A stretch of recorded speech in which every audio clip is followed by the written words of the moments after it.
संत शिरोमणि आचार्य गुरुवर श्री विद्यासागर जी महाराज की जय। अरहम योग प्रणेता पूज्य गुरुवर श्री प्रणम्य सागर जी महाराज की जय। ओम अरहम नमः।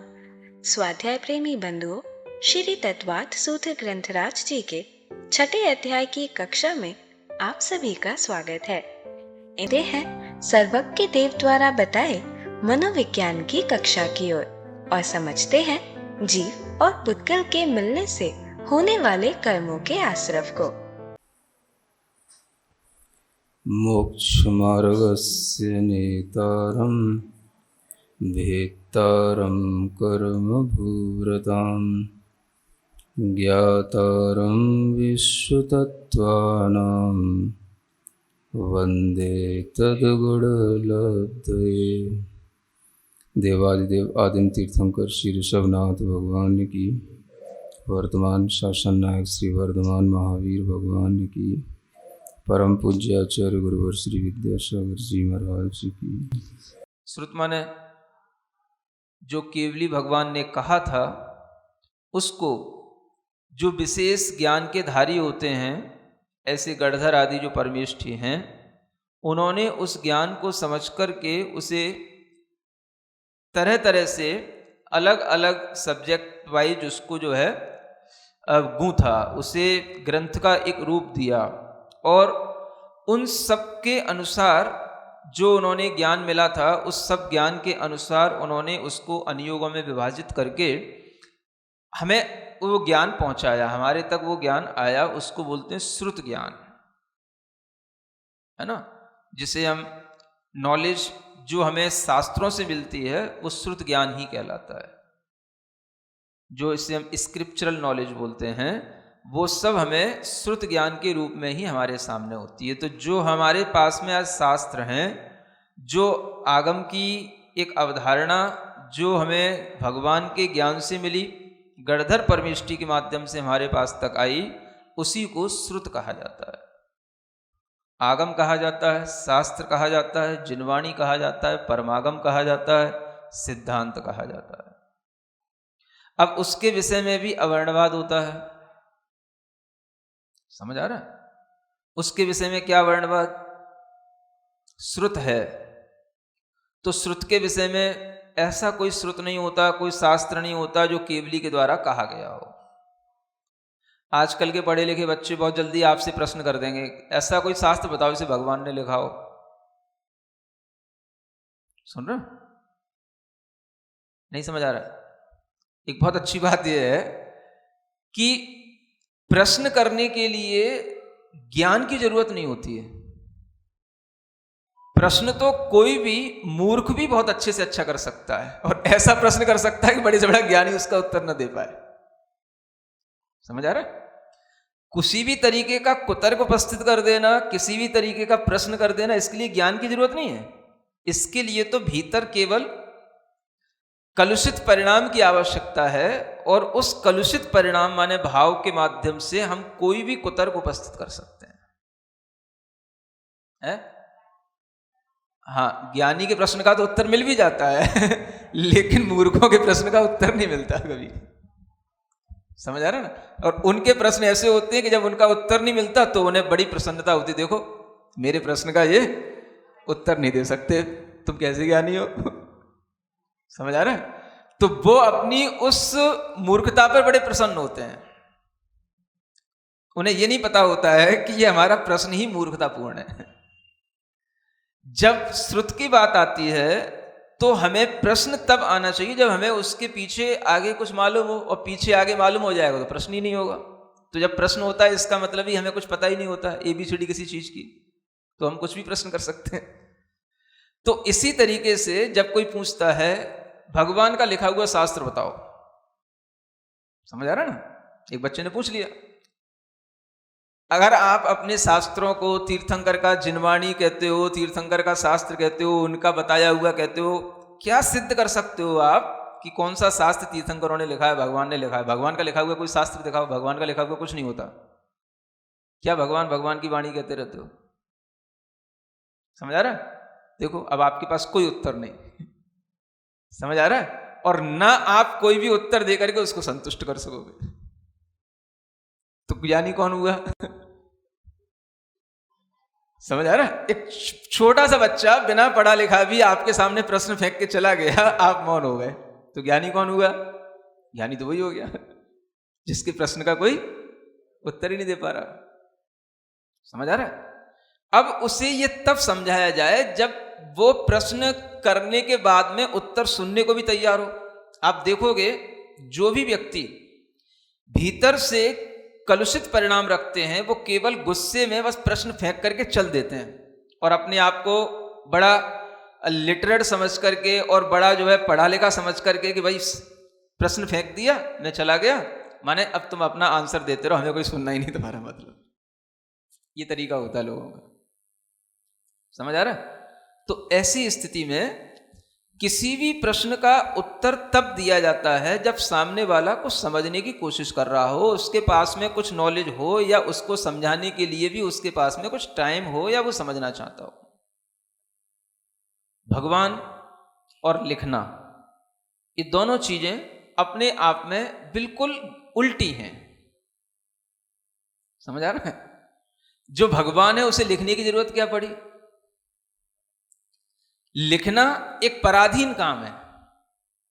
हमें कोई साधन चाहिए, पेन चाहिए, कॉपी चाहिए, कोई ताड़पत्र चाहिए, कुछ ना लिखने के लिए, कुछ ना हमें अपने मन बनाना चाहिए, मन चाहिए, सब कुछ चाहिए।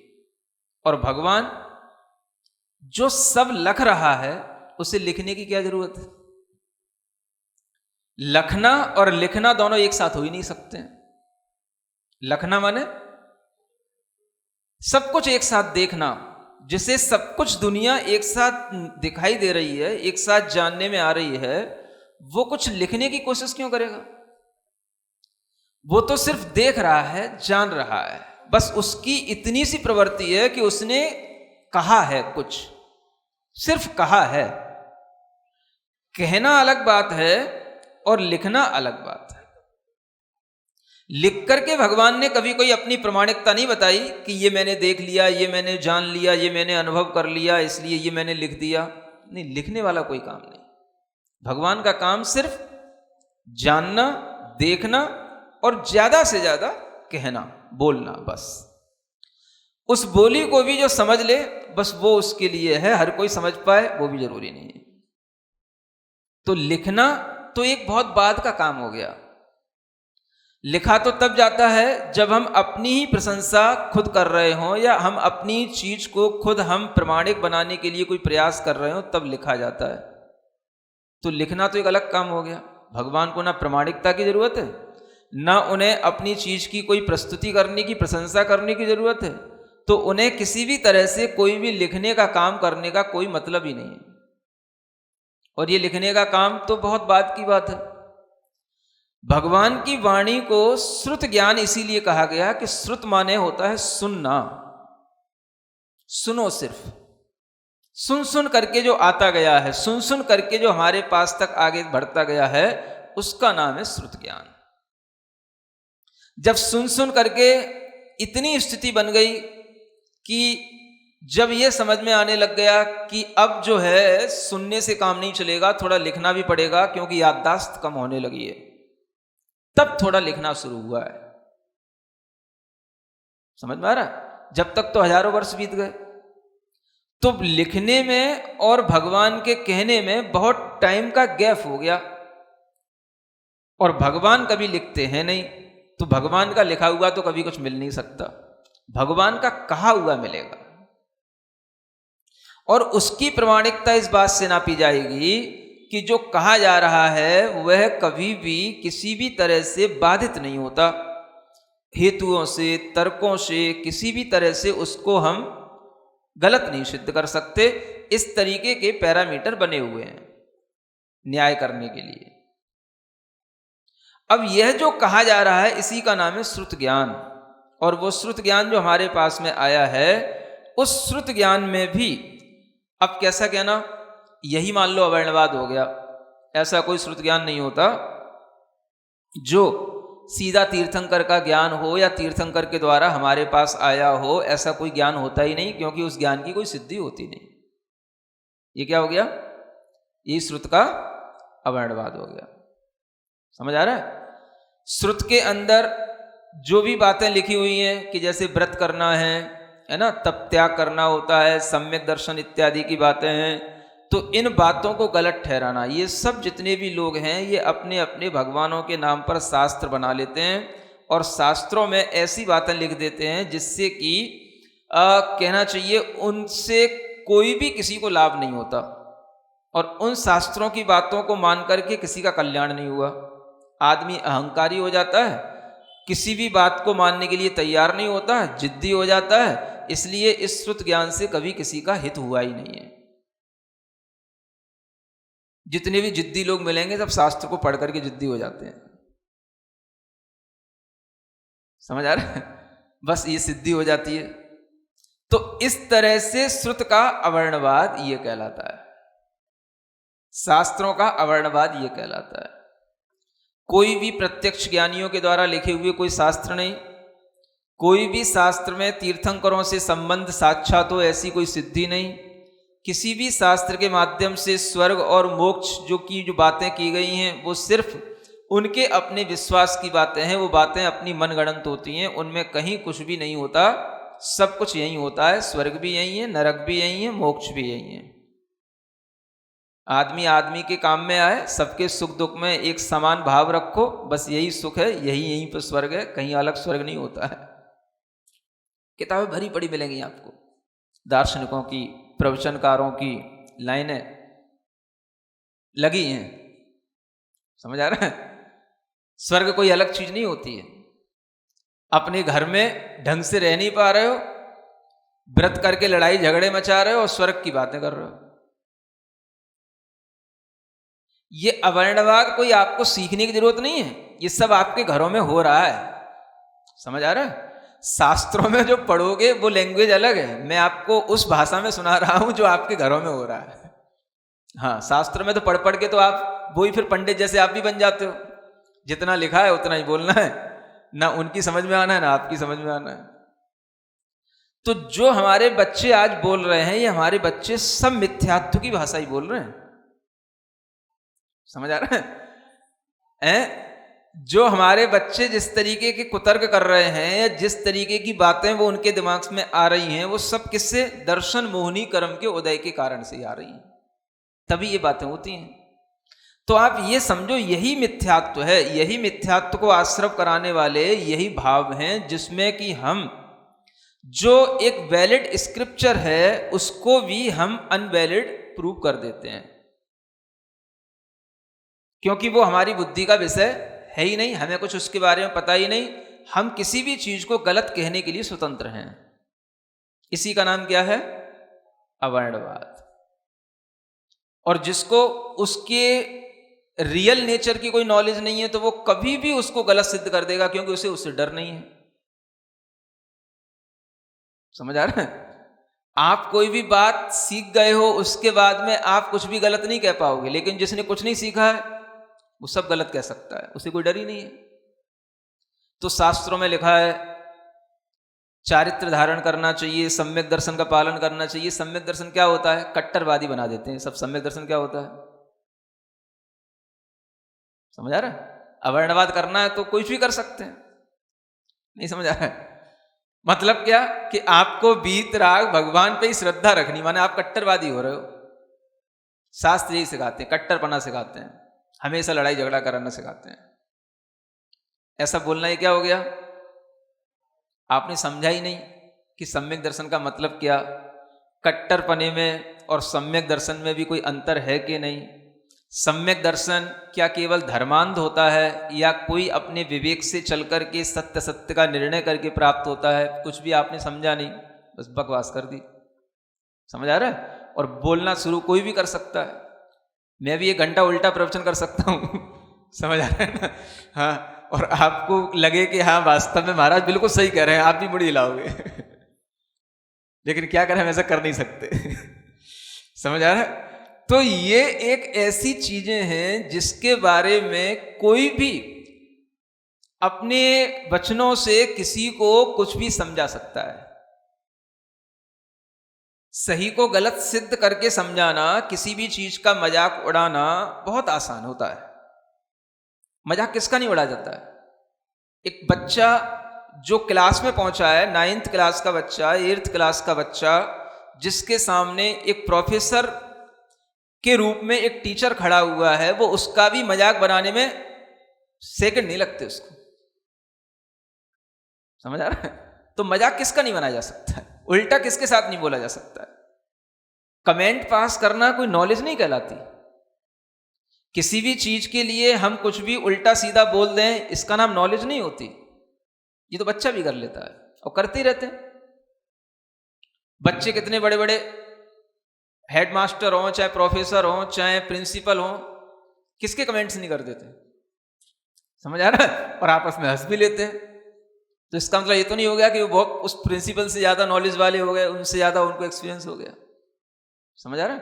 तो ऐसे ही पढ़े लिखे बच्चे अपने हैं, केवली भगवान के बारे में कुछ भी कह सकेंगे, श्रुत के बारे में कुछ भी कह सकेंगे। ये सब अवर्णवाद करने के लिए तैयार क्यों है? क्योंकि उनके अंदर वो राइट नॉलेज है ही नहीं। तो राइट नॉलेज क्यों नहीं है? क्योंकि मिथ्यात्व का निरंतर उदय है और मिथ्यात्व का ही निरंतर आश्रव है। तो मिथ्या ही बोलेंगे, मिथ्या ही विचार आएंगे। ये क्या कहलाता है? ये सब अवर्णवाद कहलाता है। तो शास्त्र संबंधी जो कुछ भी मिथ्या धारणाएं बनी हुई हैं लोगों की, ये सब उन श्रुत का अवर्णवाद करते रहते हैं। अपने ही बच्चे, अपने ही पले पुसे, अपने ही कोख से पैदा हुए धर्म का अवर्णवाद करने के लिए तैयार खड़े हैं। समझ में आ रहा है? बचाओ किसको बचाओगे? धर्म बचाओ आंदोलन अपने घर से शुरू करो। धर्म बचाओ आंदोलन कहां से शुरू करना है? अपने घर से शुरू करना है। तुम्हारे बच्चे कितनी मानते हैं, क्या सुनते हैं, क्या समझते हैं? बस किसको समझाने जाओगे? ये अवर्णवाद इसी तरीके से संघ का अवर्णवाद। संघ बोला जाता है, रत्नत्रय से जो युक्त है उसका नाम है संघ, है ना? यानी अगर रत्नत्रय से युक्त एक मुनि महाराज भी हैं तो वो संघ कहलाते हैं। मुनि महाराज भी अपने आप में एक संघ माने समूह है, क्योंकि उनके पास में बहुत गुण हैं, सम्यक दर्शन ज्ञान चारित्र, ये उनके पास में गुण हैं। इसी का नाम संघ है। संघ का मतलब कोई बहुत सारा चेला चपाटे खड़े करना, उसका नाम संघ नहीं है। संघ अपने आप में रत्नत्रयोपेतः संघ, रत्नत्रय से जो युक्त है वो संघ है। या जो रत्नत्रय धारियों का ही जो समूह बन जाए उसका नाम संघ है। समझ आ रहा है? इसलिए संघ में ऋषि, मुनि, यति, अनिगार, ये 4 चीजें ली जाती हैं। सुन रहे हो? जो संघ की वास्तविकता है वो ये है, ऋषि, मुनि, यति, अनगार। ये 4 नाम इसलिए हैं क्योंकि अलग अलग क्वालिटी वाले, अलग अलग नॉलेज वाले, अलग अलग तरीके की तपस्या से अलग अलग उपलब्धियां हासिल करने वाले ऐसे 4 कैटेगरी के लोग मुनि महाराज के रूप में, साधु के रूप में हो सकते हैं। ऋषि उन्हें कहते हैं जिन्हें कोई रिद्धियां हो जाती हैं, उन्हें ऋषि कहते हैं। मुनि उन्हें कहते हैं जिन्हें अवधि ज्ञान हो, मन पर्याय ज्ञान हो, ऐसे ज्ञान हो, उन्हें मुनि कहते हैं। प्रत्यक्ष ज्ञान जिनके पास में हो जाए, केवल ज्ञानी को भी मुनि कहा जाता है। यति उन्हें कहते हैं जो मूल गुणों का, उत्तर गुणों का पालन करते हैं, अच्छे तपस्वी होते हैं, उन्हें यति कहते हैं। जो हमेशा यत्नाचार के साथ में प्रयत्न करते हैं, प्रवृत्ति करते हैं। और अनगार वो कहलाते हैं जो सामान्यतया अपनी इंद्रियों को जीत करके, विषय कसायों को जीत करके अगार से रहित हुए हैं, अनगार हैं, साधु हैं, वो अनगार कहलाते हैं। इन्हीं के समूह का नाम संघ है। और इनका भी अवर्णवाद होता है। क्या करते हैं ये? फटे अध्याय जैसे जटिल विषय को सुनकर मन में शंकाएं आना स्वाभाविक है। हमारे द्वारा दिन भर में किए गए कार्यों से असंख्यात कर्मों का आश्रव होता है। उसे अच्छे से समझने के लिए हमें प्रयत्नशील रहना चाहिए। यदि जैन साइकोलॉजी संबंधी कोई भी प्रश्न आपके मन में स्पष्ट नहीं है तो बिना किसी विलंब के आप अपनी शंकाओं को मुनि श्री तक पहुंचा सकते हैं, क्योंकि आश्रव के कारणों को समझना हम सभी के लिए अति आवश्यक है। अपनी शंकाएं भेजें go.arham.yoga/ttv शंका पर या QR कोड को स्कैन करें। ओम अरहम नमः। तो चलिए आज की कक्षा का एक क्विक रिवीजन कर लेते हैं। हमने जाना कि बिना श्रुत की ABCD जाने लोग मूर्खतापूर्ण प्रश्न खड़े करते हैं।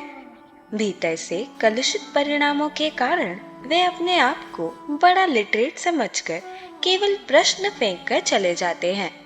उत्तर में भी उनकी रुचि नहीं होती। इसीलिए प्रश्नकर्ता जब समझने की कोशिश करे या उसमें ज्ञान हो, तभी प्रश्न का उत्तर देना चाहिए। बच्चे सवाल पूछते हैं कि आप शास्त्रों को तीर्थंकरों की वाणी कैसे सिद्ध कर सकते हो? तीर्थंकरों ने कौन सा शास्त्र लिखा है? हमने जाना कि लिखना एक पराधीन काम है जिसके लिए साधन की आवश्यकता होती है। भगवान तो लखते हैं, अर्थात जानते देखते हैं, और कहते हैं, लिखते नहीं हैं। लिखना तो बहुत बात का काम है। लिखकर उन्हें ना प्रमाणिकता की जरूरत है और ना प्रस्तुति करने की प्रशंसा की। श्रुत अर्थात सुनना, श्रुत ज्ञान भगवान की वाणी को सुन सुन करके आता है। भगवान के कहने के हजारों वर्ष पश्चात जब याददाश्त कमजोर होने लगी, तब लिखना शुरू हुआ। भगवान का कहा हुआ हेतु तर्क आदि से बाधित नहीं होता। इसे न्याय के पैरामीटर से गलत सिद्ध नहीं कर सकते। यही इसकी प्रमाणिकता है और इसे न मानना अवर्णवाद है। मुनिश्री ने समझाया कि आज शुद्ध अवर्णवाद घर घर में दिखाई देता है। कोई भी ज्ञान सीधा तीर्थंकरों से नहीं आया। शास्त्रों में वर्णित व्रत, तप, त्याग, सम्यक दर्शन आदि सब गलत है। शास्त्रों की बात मानकर किसी का कल्याण नहीं होता। लोग अहंकारी हो जाते हैं। स्वर्ग, नर्क, मोक्ष आदि सब मनगढ़ंत बातें हैं। ये कहीं और नहीं, यही है। बस आदमी आदमी के काम में आए और सुख दुख में एक समान भाव रहे, आदि आदि। दर्शन मोहनीय कर्म के उदय के कारण हमारे बच्चे ऐसी मिथ्यात्व की भाषा बोल रहे हैं, कुतर्क कर रहे हैं। एक वैलिड स्क्रिप्चर जिसके बारे में उन्हें कुछ पता ही नहीं, उसको इनवैलिड प्रूफ कर रहे हैं। मुनिश्री ने समझाया कि सही ज्ञान न होने के कारण अवर्णवादी को कोई डर नहीं होता और वह कुछ भी गलत सिद्ध कर सकता है। जैसे वीतराग भगवान पर श्रद्धा सम्यक दर्शन कट्टरवादी बना देता है। शास्त्र हमेशा लड़ाई झगड़ा करना सिखाते हैं। वह सम्यक दर्शन का मतलब समझे बिना बस उल्टी बात करना शुरू कर देते हैं। बच्चे भी टीचर्स, प्रोफेसर आदि का मजाक बनाते हैं, कमेंट पास करते हैं। यह बहुत आसान होता है, पर इससे वे उनसे ज्यादा नॉलेज वाले नहीं हो जाते। ऐसे पढ़े लिखे बच्चे केवली भगवान के बारे में, श्रुत के बारे में भी कुछ भी कह सकते हैं, क्योंकि उनके अंदर राइट नॉलेज नहीं है। मिथ्यात्व के निरंतर उदय और आश्रव के कारण वे मिथ्यात्व ही बोलते हैं और मिथ्या ही विचारते हैं। मुनिश्री कहते हैं कि जब अपने ही पाले पोसे बच्चे धर्म का अवर्णवाद करने को तैयार हैं, तो धर्म बचाओ आंदोलन हमें अपने घर से शुरू करना चाहिए। तीसरा अवर्णवाद संघ का अवर्णवाद है। संघ अर्थात जो रत्नत्रय युक्त है। रत्नत्रय से युक्त एक मुनि महाराज भी संघ कहलाते हैं, क्योंकि उनके पास सम्यक दर्शन, ज्ञान, चारित्र गुण है। यही संघ है। संघ में ऋषि, मुनि, यति, अनगार ये 4 चीजें ली जाती हैं। ऋषि के रिद्धियां होती हैं। मुनि के पास प्रत्यक्ष ज्ञान होता है, अवधि ज्ञान, मन्यपर्य ज्ञान या केवल ज्ञान। यति हमेशा यत्नाचार के साथ प्रवृत्ति करते हैं, मूल गुणों और उत्तर गुणों का पालन करते हैं। अनगार विषय कषायों को जीत करके अगार से रहित होते हैं, साधु होते हैं। तो चलिए अब हम सभी जनवाणी स्तुति करेंगे और तत्पश्चात समय होगा आज के सवाल का। सिरिजिणवाणी जग कल्याणी जग जन मदतम मोहरी जनमण हारी गढ़हर हारी जन्म जरा भव रोग हरि। तिथियराणं दिव्यझुणिं जो पढ़ई सुणई मय्ये धारई णाणं सौखमणन्तं धर्य सासद मोक्ष पदं पावई सासद मोक्ष पदं पावई। अब समय है आज के प्रतियोगिता प्रश्न में भाग लेकर आकर्षक पुरस्कार जीतने का। आप अपने फोन को QR कोड स्कैन करने के लिए तैयार रखें या दिए गए लिंक पे जाएं। आप अपना उत्तर चुनकर हमें कल शाम 5 बजे तक भेज सकते हैं। 3 भाग्यशाली विजेताओं को मिलेंगे आकर्षक पुरस्कार। विजेताओं का नाम इसी कार्यक्रम में हर रविवार को घोषित किया जाएगा। साथ ही सभी प्रश्नों के सही उत्तर भी बताए जाएंगे। आज का सवाल है, किस कर्म के उदय के कारण मिथ्यात्व होता है? वेदनीय, मोहनीय, नाम, अंतराय। अध्याय 6 की कक्षा 16 के आज के सवाल का सही उत्तर है अरिहंत परमेष्टि। अगर आप किसी कारणवश कोड को स्कैन ना कर पाए हों तो आप क्लास की वेबसाइट पर जाकर भी उन्हें अटेम्प्ट कर सकते हैं। इस लिंक पर जाएं या QR कोड को स्कैन करें।